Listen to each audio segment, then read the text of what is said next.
You're listening to the Digital Deep Dive, where we tackle the newest trends, strategies, and pain points shaping growth across the digital landscape. From Amazon and D2C to international expansion, join our host and e-commerce leaders across multiple industries for in-depth discussions on how to maximize your brands in the digital arena. Now, here's your host, Aaron Conant.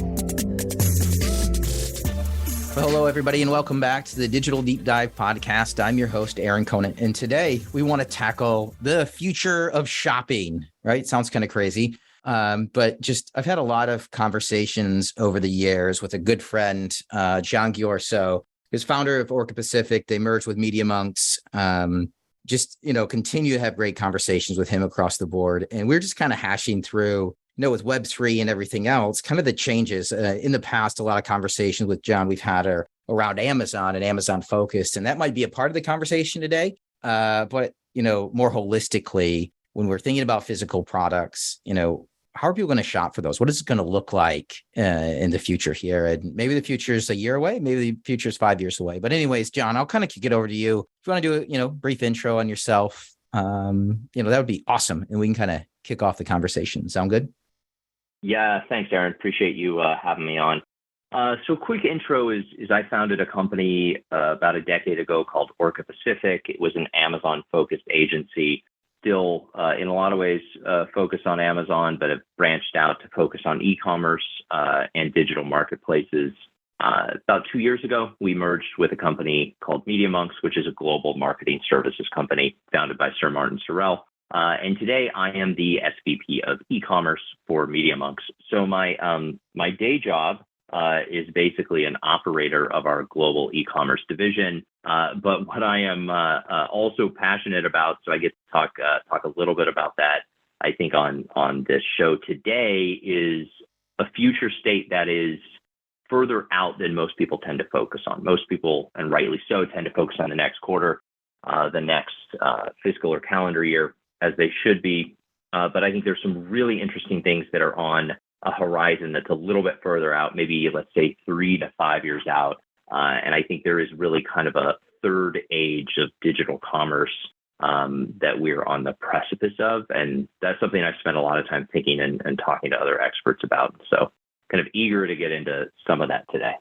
Awesome. So yeah, let's kick it off. Web3 as a whole, that's kind of what we're been chit-chatting about lately. How do you look at it, and what is the impact? And then we can kind of pick apart the different platforms as well, and just kind of your thoughts of what are the major changes that are right around the bend?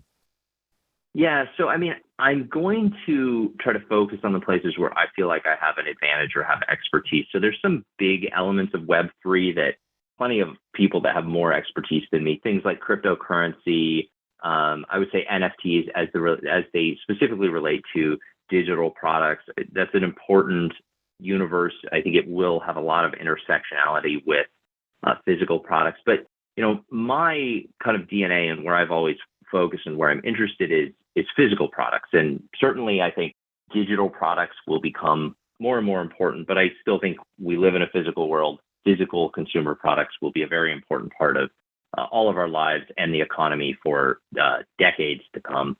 So what I'm really interested in is how does Web3 and more specifically the metaverse, and I'll define some of these terms, I think, from a more practical standpoint in a minute, but how does this nascent technology, when it becomes more ubiquitous, widely adopted, and scaled, how does it then ultimately impact the way that people shop for, research, and ultimately purchase physical products?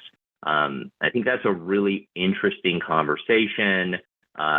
It is going to encompass all of the big platform companies, Amazon, Meta, Google, but will also, I think, in a very real way, impact all of the major retailers and marketplaces as well. So to define that maybe a step further, when we talk about metaverse, I think there's really right now two kind of primary technologies that people are referencing. So there's VR, so virtual reality, and then there's AR, so augmented reality. So virtual reality is you're in a fully immersive 3D, completely fabricated world, right? You're basically the closest easiest thing to think of is you're playing a video game in 3D space.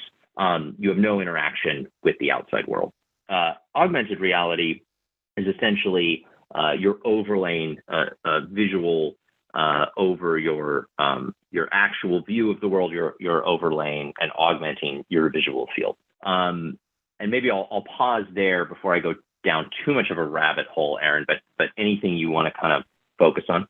I just, as we're going down that path, the VR world, there's this, it seemed like a lot of excitement around it. The Oculus comes out, but the reality is I don't see people popping out a VR headset for 2 or 3 hours. I mean, I think that's what people were thinking 3-4 years ago.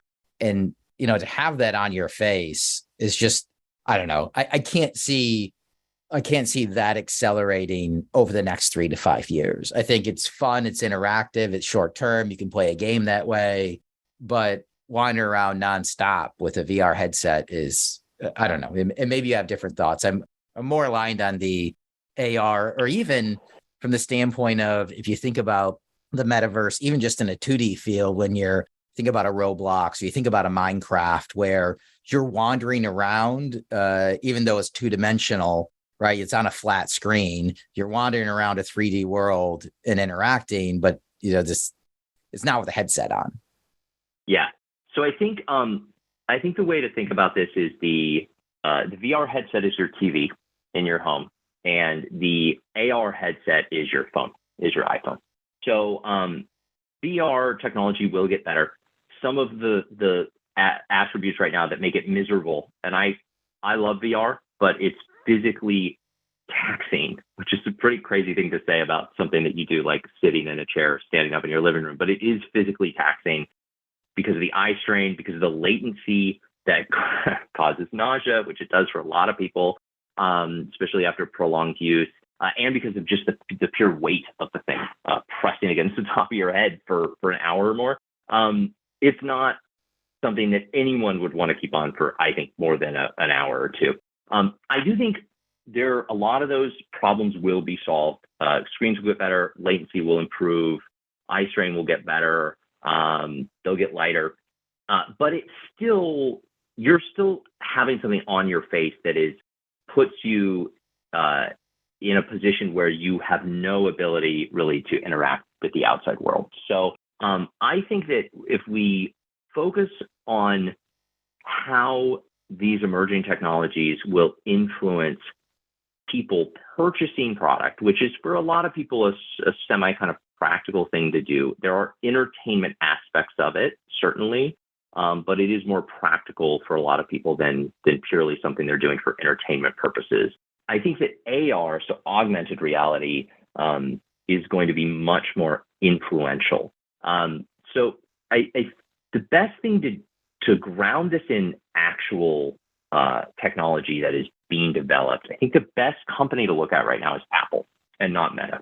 So some of this is rumor mill, some of it's more kind of I would say credible reporting at this point. But essentially, Apple's working on 2 devices right now simultaneously, and they're going to come out in an order that is important.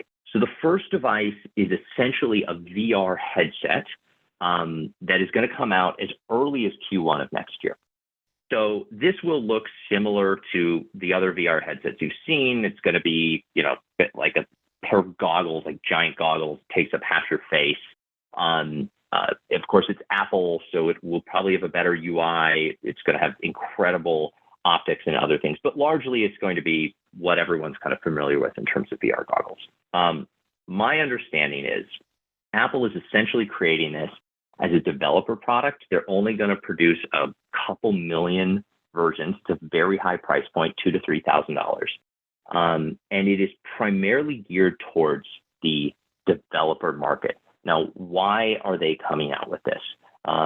They are coming out with it because of the second product they are working on, which is actual AR glasses. And this is a 2024, 2025. What they're going to do, it sounds like, is they want to get the VR version of this product out into the wild. They want to have developers start to work on it, start to build apps, experiences, content for it.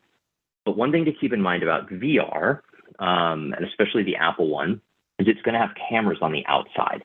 So it will be able to pipe in the outside world onto the screen that you're staring at in what should be a photorealistic way. So while it is not truly AR in the sense that you have see-through lenses and then stuff, images presented on those see-through lenses, it simulates AR in a pretty real way. Now, are people going to walk around with these giant ski goggle things on their face at the mall?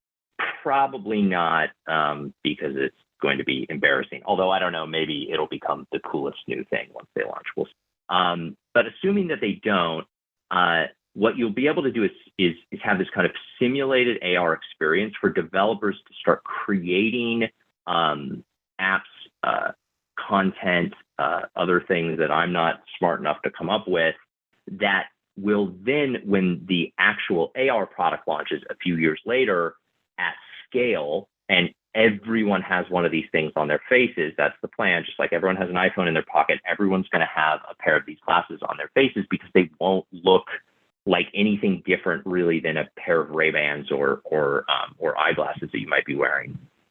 They will avoid that catch-22 of you have a product but no content, or you have content but no product. Anyway, that's kind of a long explanation, but I think it grounds this theoretical conversation in actual technological reality. Because if Apple is putting a huge amount of resources into these two products, and they essentially see AR, VR, mixed reality as the personal computing platform of the future. First it was PC, then it was phones. Now it's going to be, let's call it metaverse, but essentially AR, VR. It's, in my opinion, very unlikely that Apple's going to get this wrong. So Apple is creating the future of technology. Everyone else around this device set, and there will be other players. Meta is going to continue to invest heavily in headsets, and are working towards something similar. Other companies will as well. But now it's going to be a matter of how did mobile change shopping? Okay, now how does AR, VR change shopping? And this, I think, what the point I'm trying to get across is this is going to happen. We're unclear on the specifics and the timeline, but it will happen in the next decade. And I think it's going to create a radical change to how people use computers in their day-to-day lives. And that will therefore have a radical impact on how they purchase products in their day-to-day lives. That is awesome. I'm just thinking, from the standpoint, then obviously Meta has to come out with one as well, right? And then you'd think Google Android paired up would come out with one as well. Then it'll be interesting to see, because I do agree with you, right? We're going to get to the point where, augmented reality is something that we all start to rely on, which sounds crazy, but I think we're at that point. I think technology is advancing fast enough that, especially with Web3, we're going to be able to overcome, right, a lot of the restrictions and bandwidth and everything else that has held us back in the past. And or 5G factors in. Right. Yeah, exactly. There's a lot of other technologies around this that have ultimately enabled this to happen. And, and I think if we set that as a foundation that, okay, people believe, say, okay, I've made a credible case that this technological change is going to happen, which is certainly people could argue that, right? But assuming it does, then you have to ask yourself, if everyone has these augmented reality glasses on most of their day or all of their day, and they can have anything they want displayed over their field of view, and there will be different app providers and different experiences, et cetera, how does that change purchasing a product? How does it change the experience of walking into a store? What does Walmart need to do to cater towards a customer base where 60% of people have some sort of AR device on their face? How does that experience change? I think what you're going to see is ultimately the complete blurring of the lines between physical and digital environments, which is basically what AR is, right? You're taking the real world, the physical world, and you're seamlessly merging it with a digital environment in some way. And, and there's plenty of arguments to be made that you could buy things in VR. You could actually be in a 3D world and purchase physical product. I'm a little less convinced of that one. I think certainly people will buy digital products, but again, that I think is more straightforward. But physical products in the physical world or in a digital world, or both, I think is super interesting. And you're already seeing, by the way, you can use AR on a phone. So you don't have to have glasses. There's plenty of AR experiences on a phone. Snap, Pokemon Go are some notable examples, but Amazon just launched an AR experience through their app where you can try on a select number of shoes on your actual feet, using your smartphone as basically the AR device, and you can see how they fit and see how they look. And it's, it leaves a bit to be desired from an experiential standpoint. It's beta, but it's super interesting. And I think there is a not too far away future, just to bring it down a little more specific to a category, where you can have an experience in your house of trying on apparel with a pair of AR glasses, looking in a mirror at yourself. That is very similar to the experience you'd have in a store, because you'll be able to look at your actual self with 3D renderings of clothing, and you'll be able to see how they fit, how long the sleeves are, and if it's too baggy in the back, and you'll be able to look at different colors and how they go with different outfits, etc.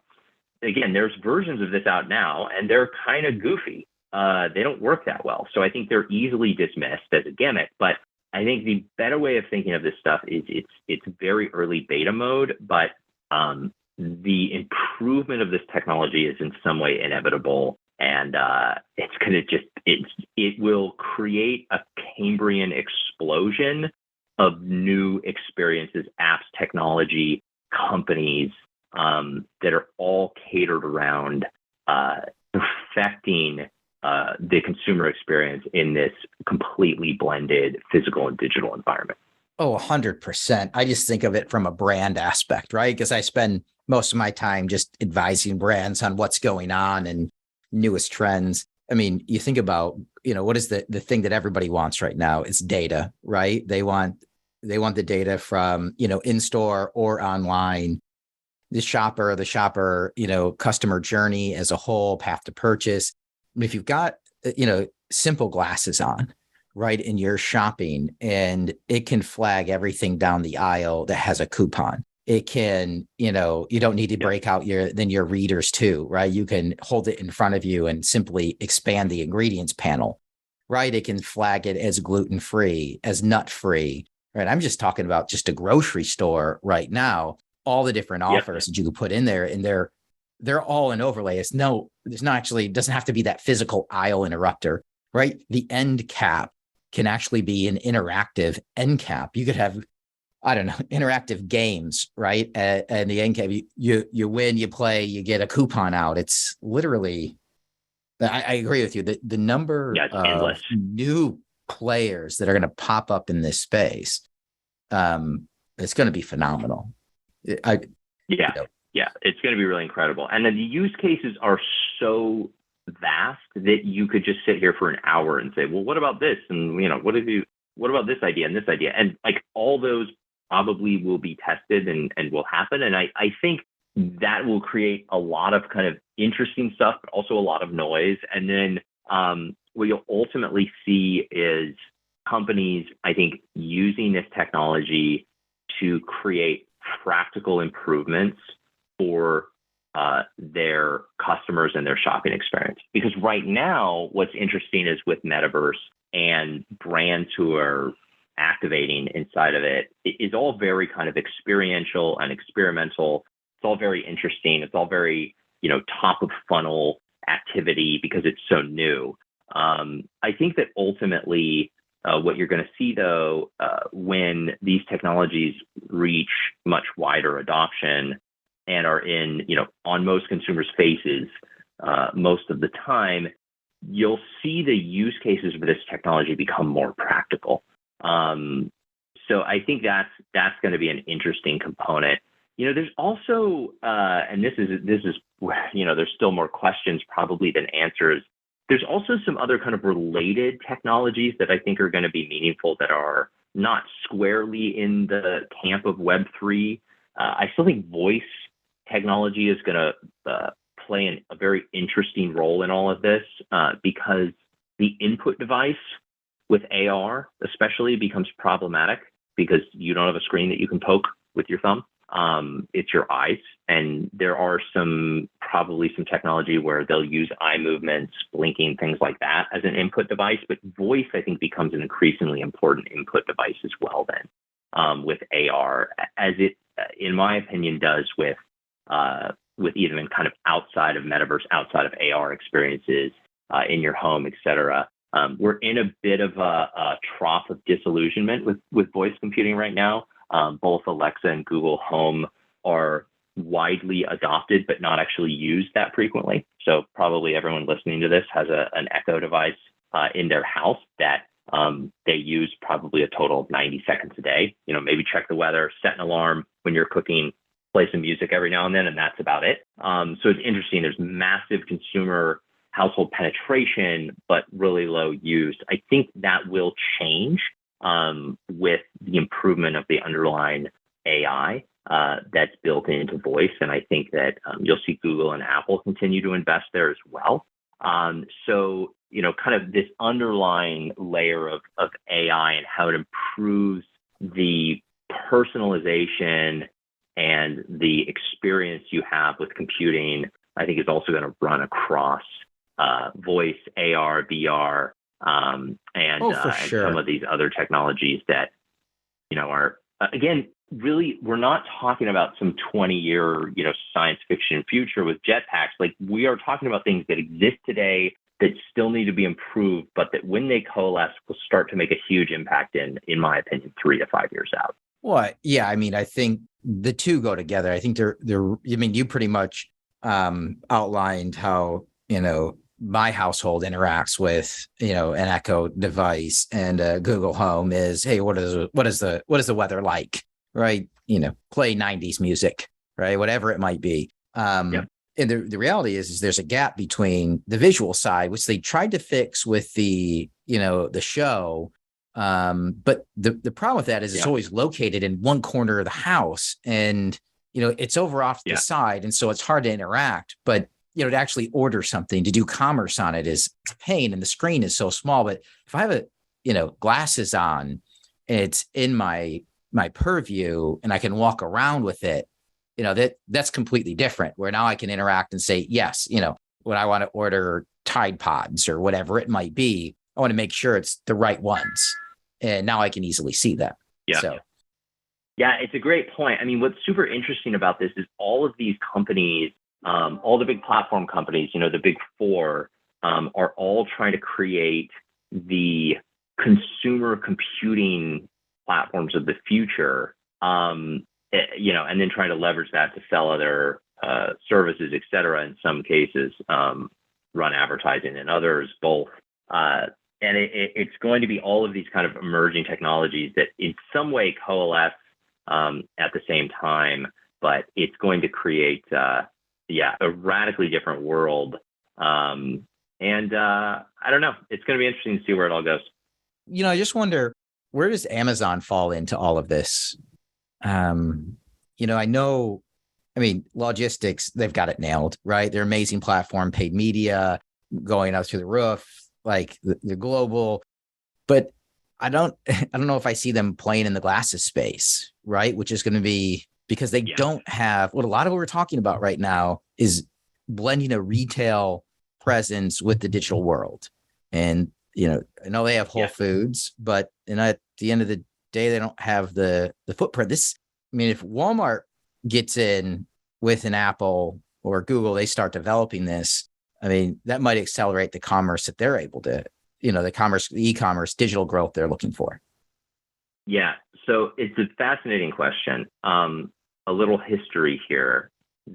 One of the largest write-offs, and I would say really just abject failures Amazon has ever had, was the Fire phone. I don't know if anyone remembers this, but it was a big deal at the time. Yeah, with like the best cameras around. Right? Didn't they have like the best cameras around? I was at the launch of that, the 3D virtualization, like the 3D rendering of the city you're in and everything. Yeah. Yeah, it had some interesting technology.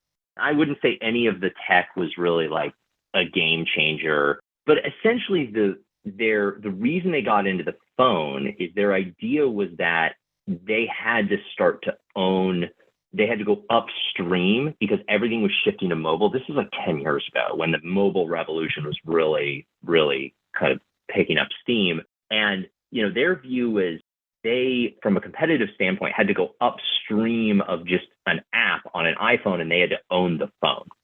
So they had to compete with Apple and Google to own the device itself. That was a huge failure for them for a number of reasons, although Jeff Bezos would say that actually helped launch the Echo devices, and so therefore it was a successful experiment, et cetera. But that's the same story I would say. Yeah, sure, right? Sure. But from the actual goal of the project to get a widely adopted consumer device, it failed. And, you can talk about why it failed, et cetera. But I think that ultimately Amazon just didn't have the capability and credibility and kind of long-term appetite to compete directly with Apple. And I would say with Google too, with Android. So I'd be very surprised if they tried to go squarely after the core device of AR, VR. You never know. We could be surprised by this, right? They have lots of top secret projects they're working on. But I do think they're going to try to work around the periphery to have a number of other devices in people's homes and on their person that allow them to interact with the Alexa platform on a regular basis, and for Amazon to kind of touch consumers in their lives more frequently. So there's the Halo device, which is basically a Fitbit competitor, but it has some voice capability built in and some other interesting augmented reality capabilities built in, where you can do body scans and things that right now have a fitness angle, but could be applied to apparel shopping that I was referencing before.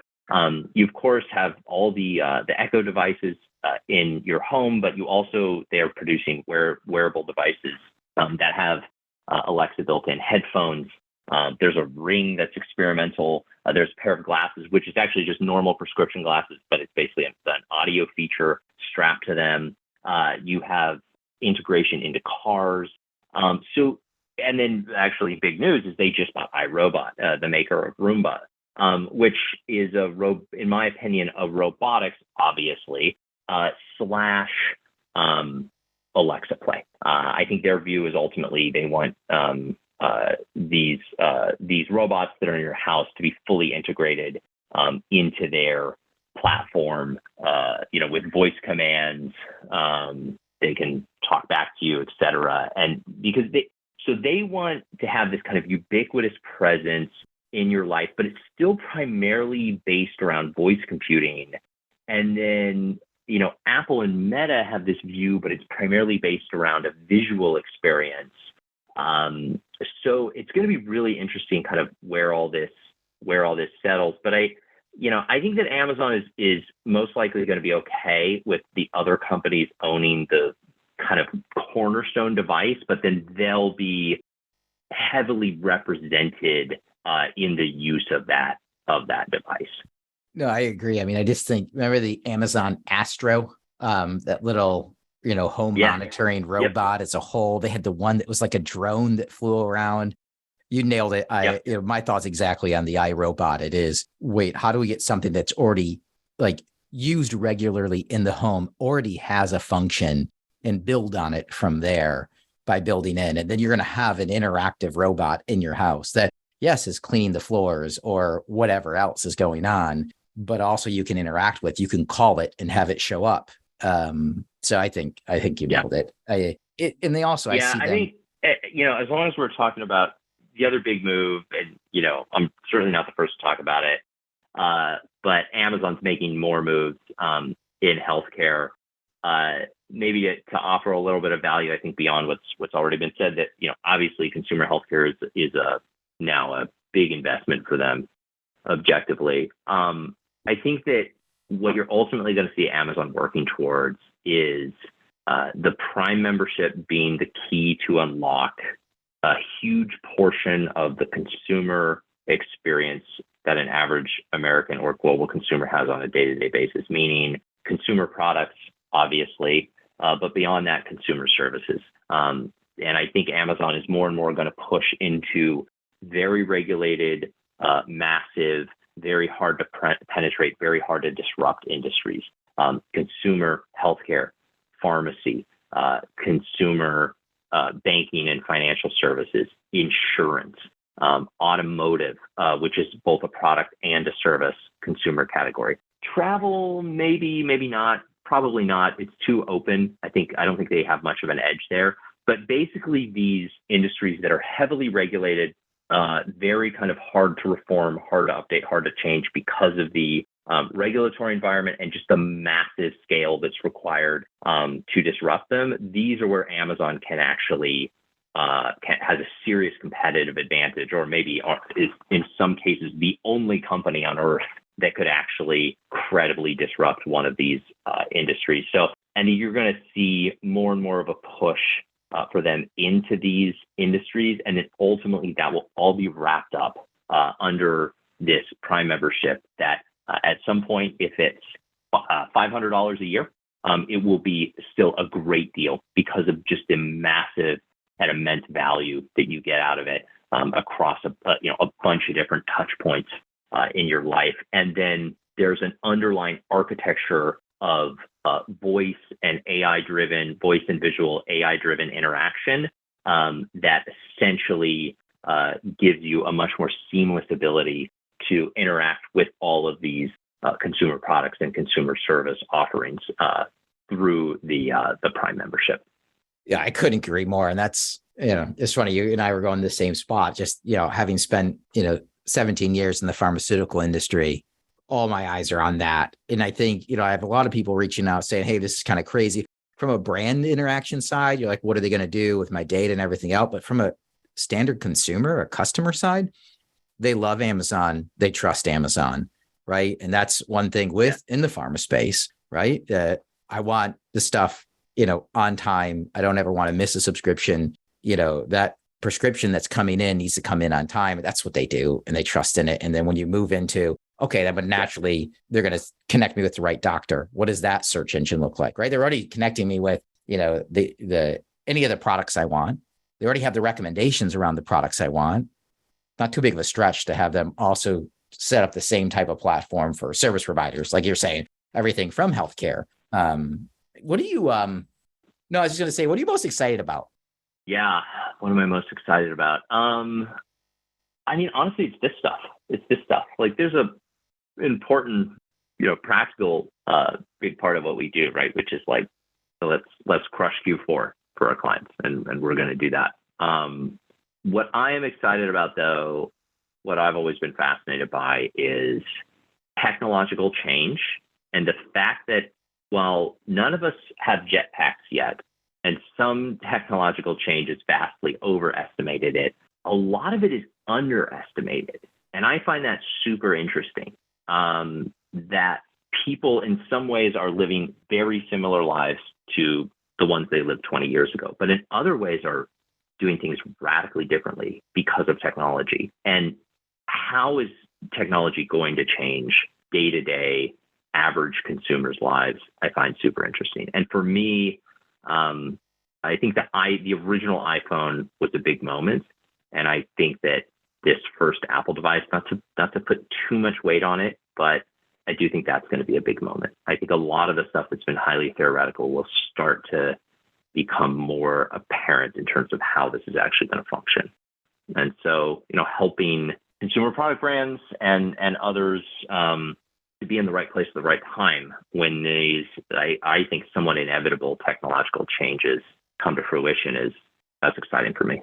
No, I agree. I mean, I get excited about just helping educate people. And that's where, really appreciate you and the insights, because there's the day-to-day aspect, which I think a lot of us get caught up in.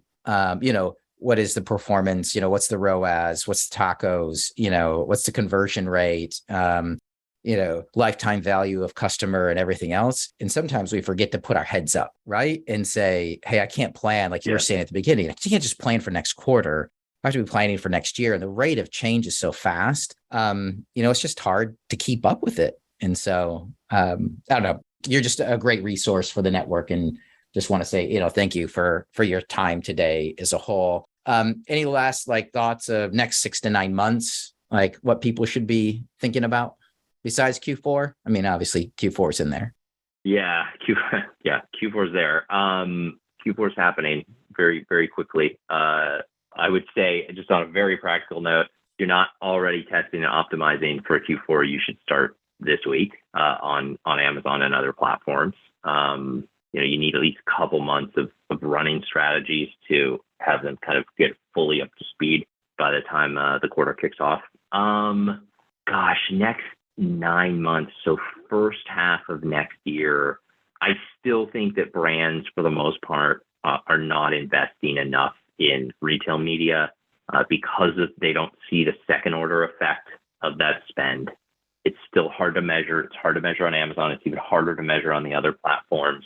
Essentially, they're seeing the first rung of the flywheel, but they don't see what happens after that from a data perspective. So it gets underinvested. And my concern is with, maybe we're in a recession, maybe we're headed for one, whatever it's called. We're certainly in a worse economic environment than we have been for quite some time. My concern is that causes brands to pull back even more. And that's really going to not be productive for them long term. So I would just say my recommendation is all the things to look at continuing and doubling down on retail media and retail media strategies and deployment is going to be the difference maker in the winners and losers of the next 3 years on most of the major e-commerce platforms. And by the way, even if you talk about building brand and other things, a really good way to build a brand is to get more people to interact with and purchase your product. More people having your product in their house is a hell of a way to build a brand. That's my performance, practical bias coming out. But I think that's important to keep in mind. Awesome. Well, John, thanks again so much for your time today. Thanks for being so open to sharing. And with that, we're going to wrap up this episode of the Digital Deep Dive. Again, thanks to everybody for listening in. I encourage you to like it, share with a friend, subscribe, and just really enjoy being on this digital journey together. Everybody take care.